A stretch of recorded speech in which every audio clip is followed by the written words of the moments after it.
I stayed silent long. While storms lived inside, you never saw them. Because I smiled anyway, they broke something sacred, something I protected fiercely, something I never explained.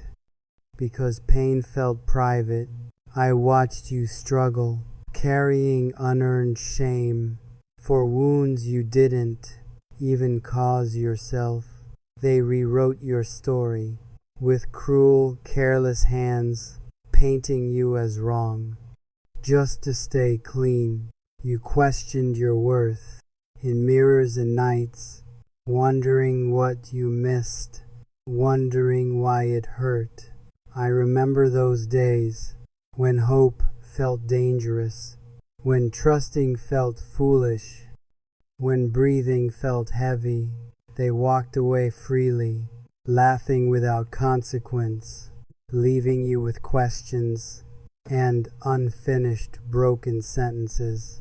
You paid emotionally daily. They paid nothing at all. That imbalance haunted me more than words explain, because injustice lingers like smoke in lungs, invisible yet suffocating, quiet yet destructive. You never asked revenge.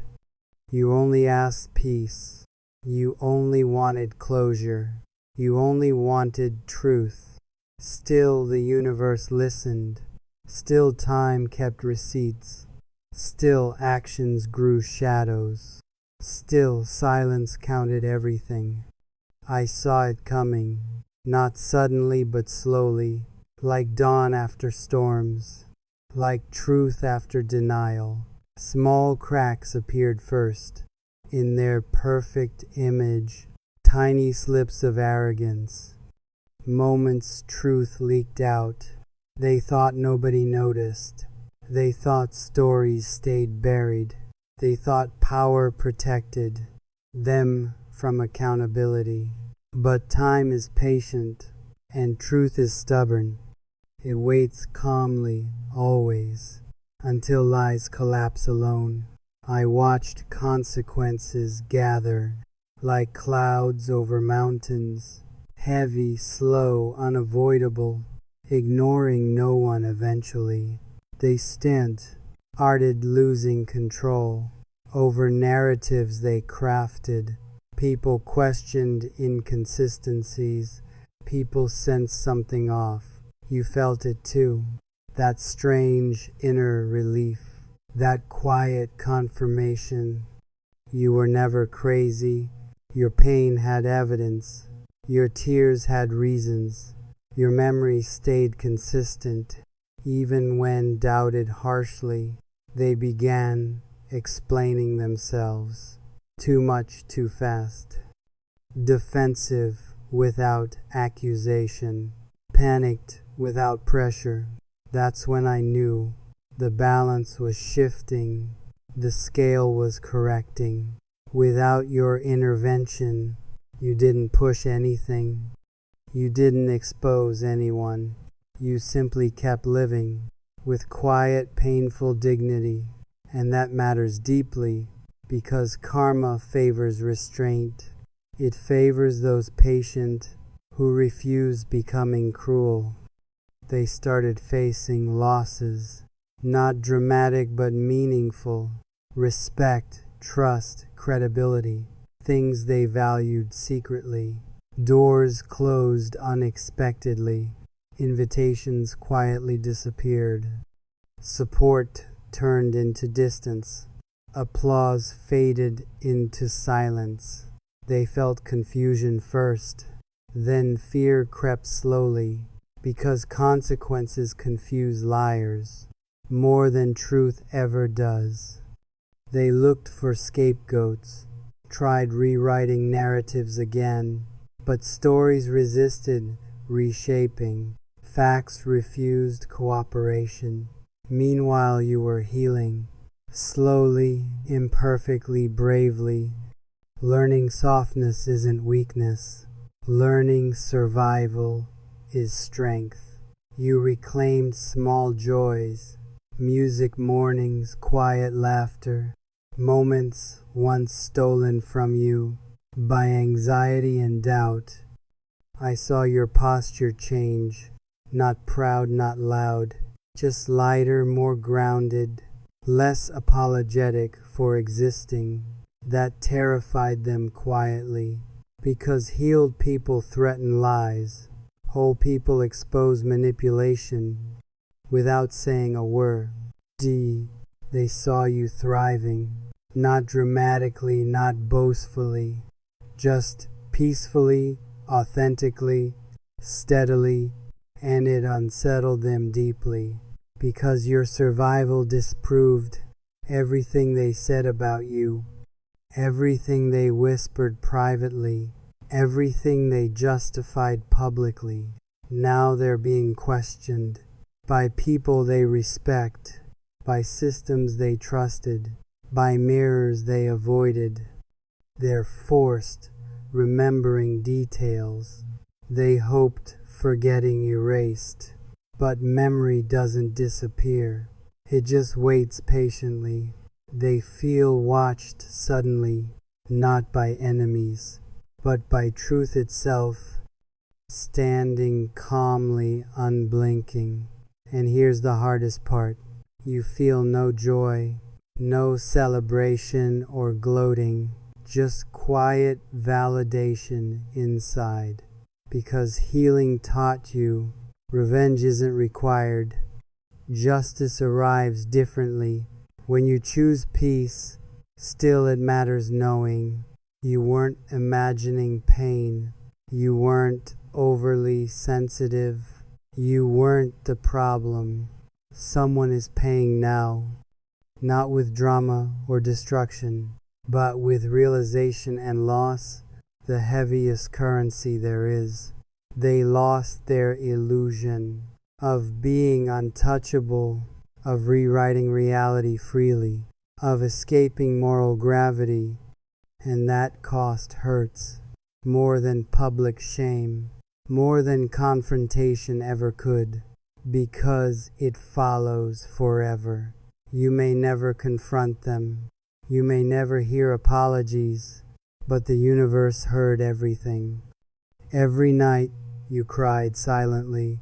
It recorded intentions carefully, not just actions visible, but motives buried underneath, the ones nobody admitted.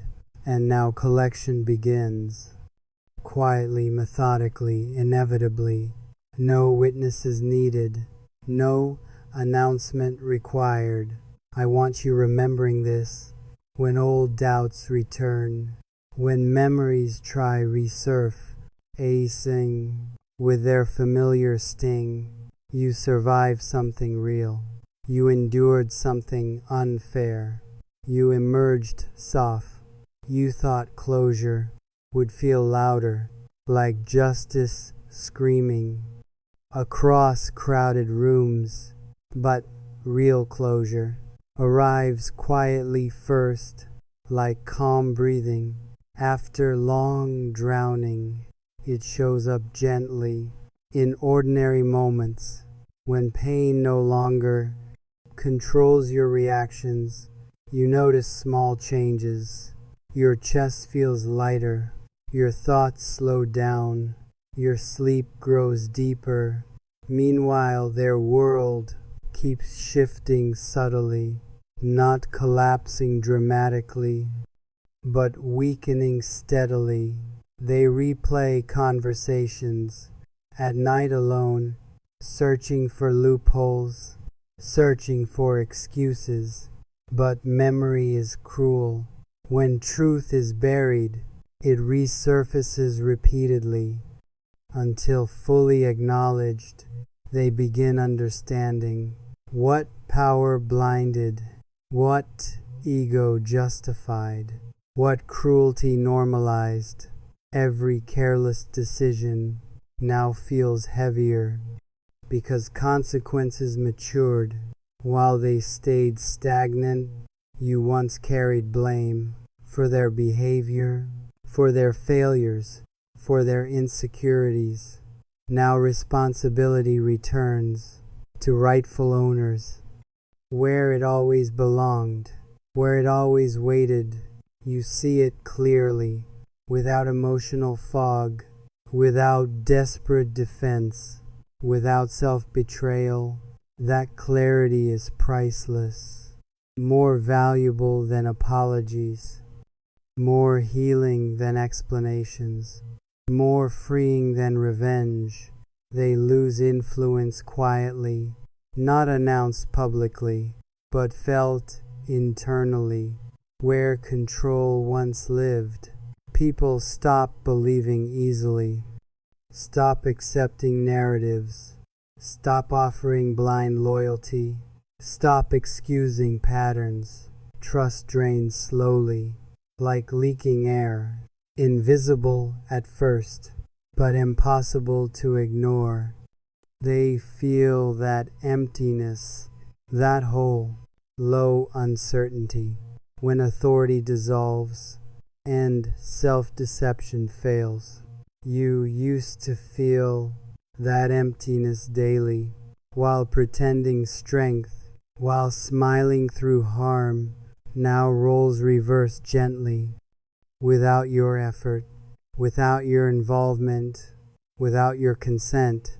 And that is justice, not punishment inflicted, but balance restored by time itself.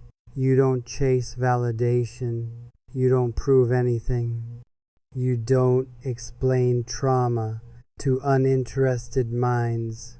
You simply exist now, more present than before, more honest with limits, more protective of peace.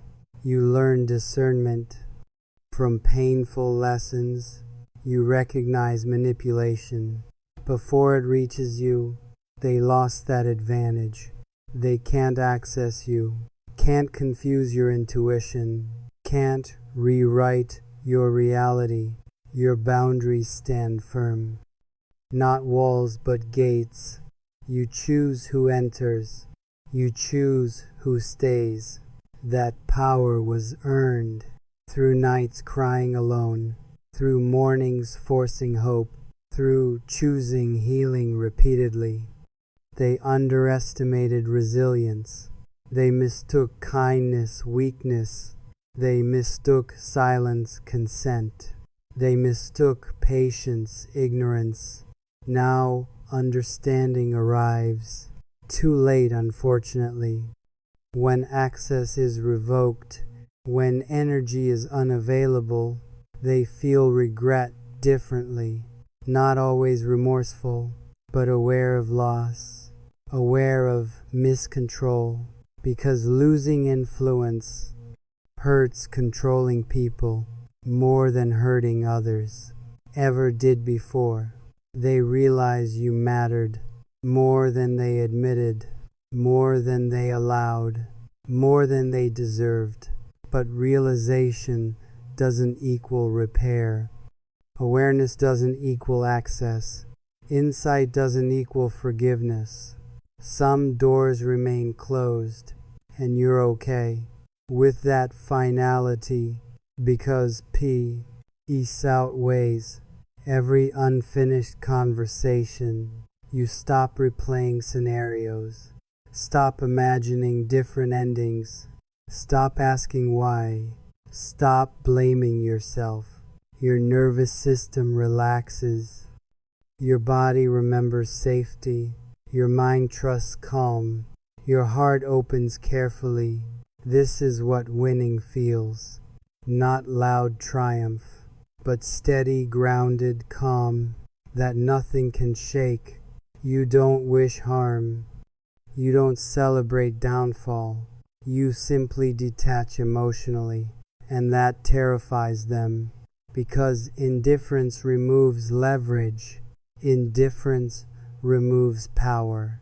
Indifference ends games completely and permanently. They can't provoke reactions, can't trigger old wounds, can't control narratives about you anymore. You no longer explain. You no longer defend. You no longer negotiate your reality with anyone. That silence is strength, not fear-based, not avoidant, but intentional and earned.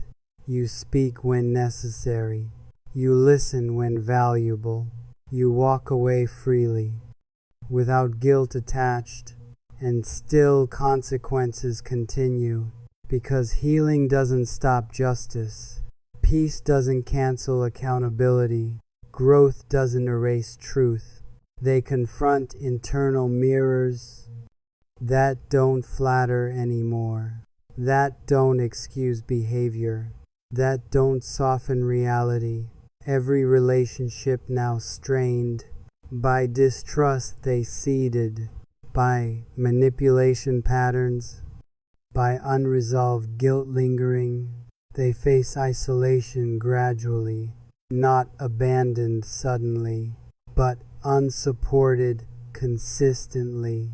As people grow aware, awareness spreads quietly through shared experiences, through repeated patterns, through undeniable consistency. You once tried explaining, warning others gently, but nobody listened then, and that hurt deeply. Now you don't explain. You don't warn. You don't intervene. You let reality speak, and reality speaks clearly, without emotional bias, without personal attachment, without exaggeration or defense. That's the heaviest cost, losing narrative.